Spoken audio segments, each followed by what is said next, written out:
Welcome everyone. আজকে আমরা যে টপিকটি নিয়ে পড়ব সেটা হচ্ছে হিমোস্টেসিস। হিমোস্টেসিস অর্থাৎ আমাদের একটা ব্লাড ভেসেল, এটার মধ্যে ব্লাড যে ফ্লো হচ্ছে, এই ফ্লো হওয়ার সময় ব্লাড ভেসেলে প্রতিনিয়তই কিছু ড্যামেজ হচ্ছে, আবার এই ড্যামেজগুলো নর্মাল মেকানিজমেই রিপেয়ার হয়ে যাচ্ছে। তো সেই রিপেয়ার মেকানিজমটাকেই বলা হয় হিমোস্টেসিস। আমরা আজকে এই হিমোস্টেসিসের ফিজিওলজিটা সম্পর্কেই জানবো। তাহলে যদি ভালো করে আমরা ফিজিওলজি জানি, তখন এই হিমোস্টেসিস সংক্রান্ত রিলেটেড যত প্যাথোলজি এবং ফার্মাকোলজি আছে সেগুলোও আমরা খুব সহজেই অ্যান্সার করতে পারবো। তাহলে আমরা শুরু করি, এবং আমি আজকে রেফারেন্স বুক হিসেবে ব্যবহার করছি প্যাথোমা বইটিকে। এই প্যাথোমা বইতে এটা সংক্রান্ত যত ফিজিওলজি আছে এগুলো আমরা ফার্স্ট এইডে খুব সহজেই তাহলে রিলেট করে পড়তে পারবো এবং সহজ মনে হবে। তাহলে শুরু করি। আমরা অলরেডি বলেছি যে হিমোস্টেসিস প্রসেসটা কি, ব্লাড ভেসেলের মধ্য দিয়ে ব্লাড ফ্লো হচ্ছে।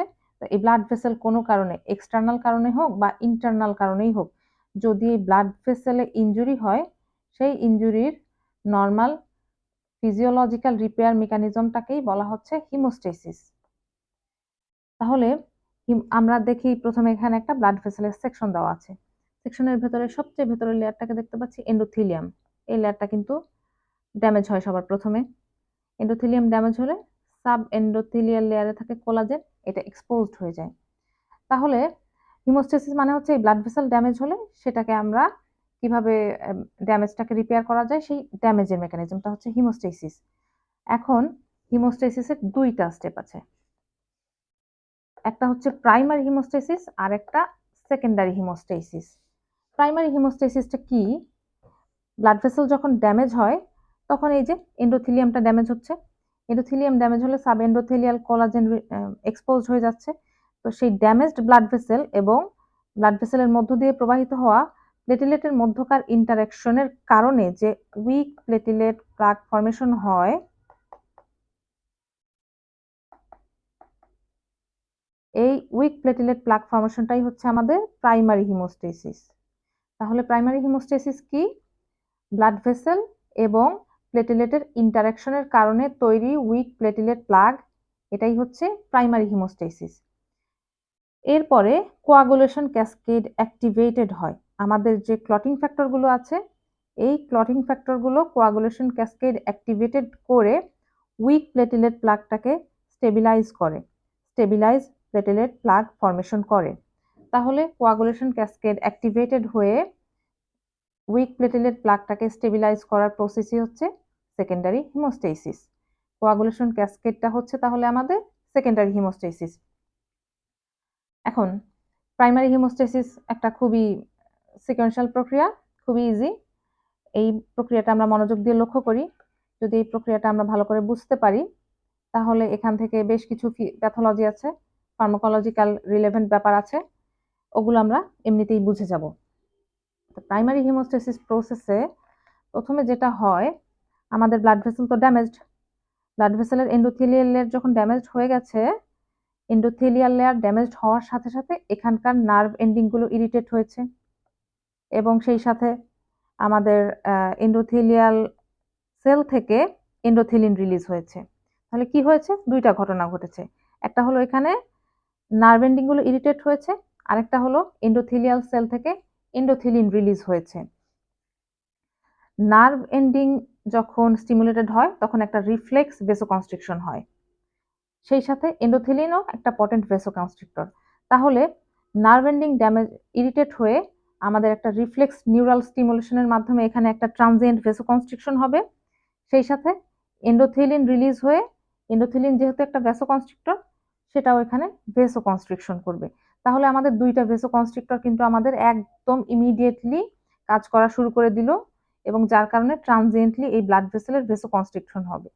এটা খুবই ক্ষণস্থায়ী, খুব অল্প সময় কার্যকর থাকবে।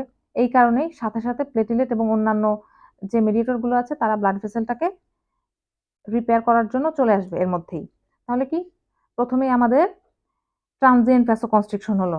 Step 1, transient vasoconstriction. ট্রানজিয়েন্ট ভেসোকনস্ট্রিকশনের জন্য দুইটা মেডিয়েটর কাজ করলো। কি একটা? একটা হচ্ছে রিফ্লেক্স নিউরাল স্টিমুলেশন, এবং দ্বিতীয়টা হচ্ছে এন্ডোথেলিয়াল সেল থেকে রিলিজ হওয়া এন্ডোথেলিন, দুইটা মিলে আমাদের ভেসোকনস্ট্রিকশন করলো। তারপরে কি হলো? তারপরে হলো কি যে এখানে প্লেটেলেট এসে এখানে অ্যাডহেশন হবে ড্যামেজড জায়গাটায়, কিন্তু প্লেটেলেট তো সরাসরি অ্যাডহেশন হতে পারবে না, কোনো একটা মেডিয়েটর লাগবে যার মাধ্যমে সে ব্লাড ভেসেলে অ্যাডহেশন হতে পারবে। তাহলে কে সেই adhesion? Von Willebrand factor. Von Willebrand factor von Willebrand factor আমাদেরকে হেল্প করবে। তাহলে এই ভন উইলিব্র্যান্ড ফ্যাক্টর প্লেটেলেটকে সাব এন্ডোথেলিয়াল কোলাজেনের সাথে বাইন্ড করতে হেল্প করবে। ভন উইলিব্র্যান্ড ফ্যাক্টরের সোর্স কি? এটা কোত্থেকে আসলো? এটা এখান থেকেই আসলো। ভন উইলিব্র্যান্ড ফ্যাক্টরের সোর্স হচ্ছে দুইটা, একটা হচ্ছে এন্ডোথেলিয়াল সেল আর একটা হচ্ছে প্লেটিলেট।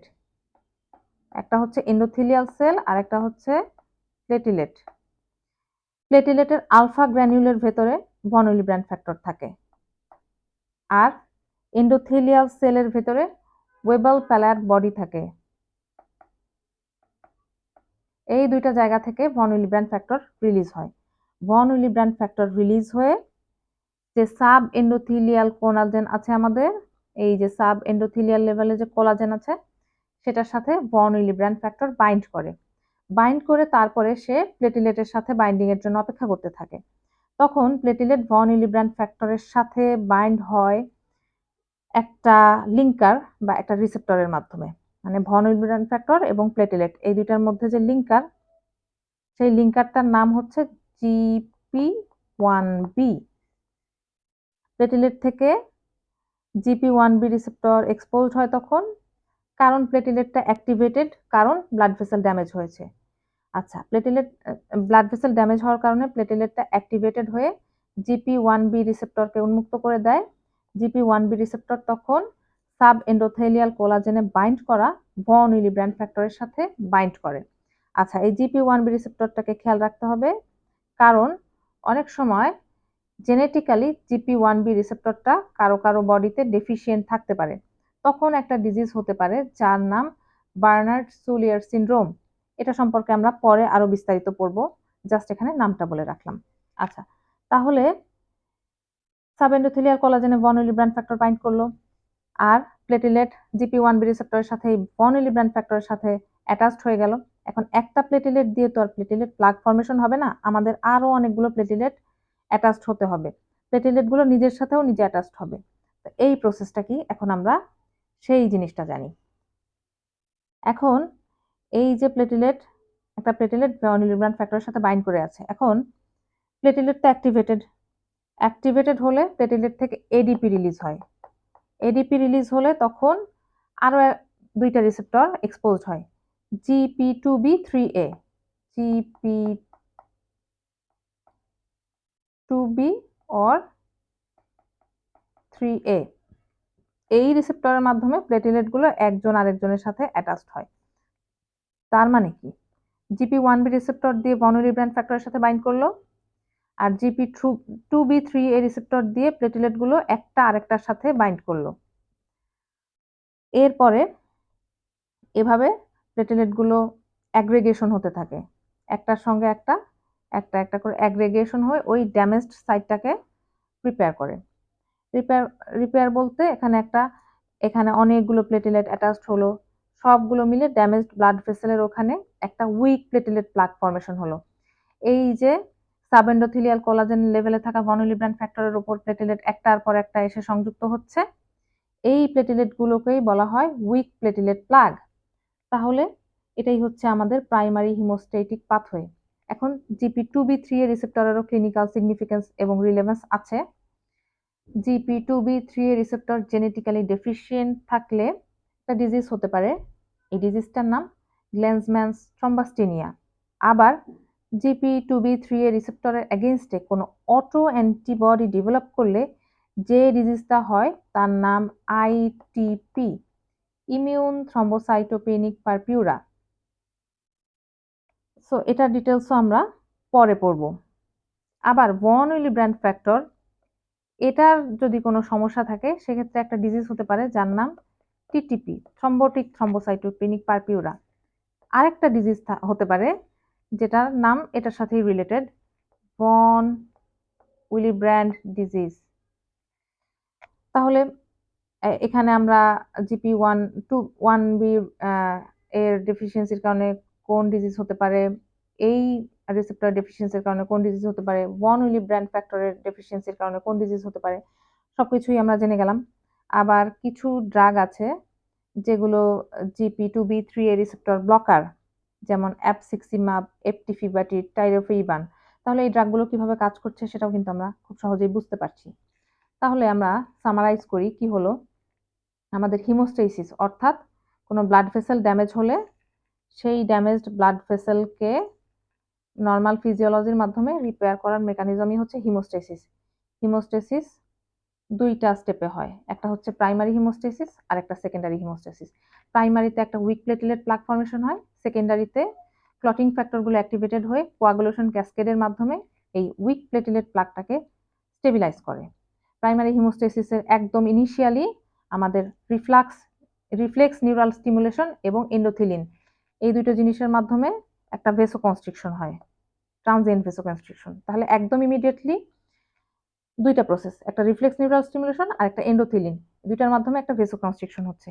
এরপরেই যে এক্সপোজড কোলাজেন, ওই exposed কোলাজেনে von Willebrand factor bind করে, এবং এক্সপোজড কোলাজেনে যখন ভন উইলিব্র্যান্ড ফ্যাক্টর বাইন্ড করে এর উপরে সে প্লেটিলেট GP1B রিসেপ্টরের সাহায্যে বাইন্ড করে। তারপরে এভাবে হয়ে গেল প্লেটিলেট অ্যাডহিশন।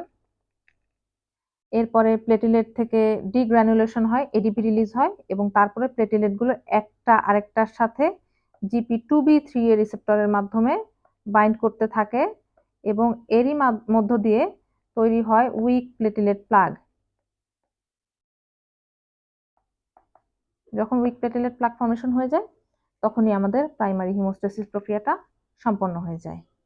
আশা করি সবাই খুব ভালো করে বুঝতে পেরেছেন। পরবর্তীতে আমরা এই প্রাইমারি হিমোস্টেসিস সংক্রান্ত যতগুলো ডিজিজ হতে পারে এই ডিজিজগুলো নিয়ে আলোচনা করব। Thank you.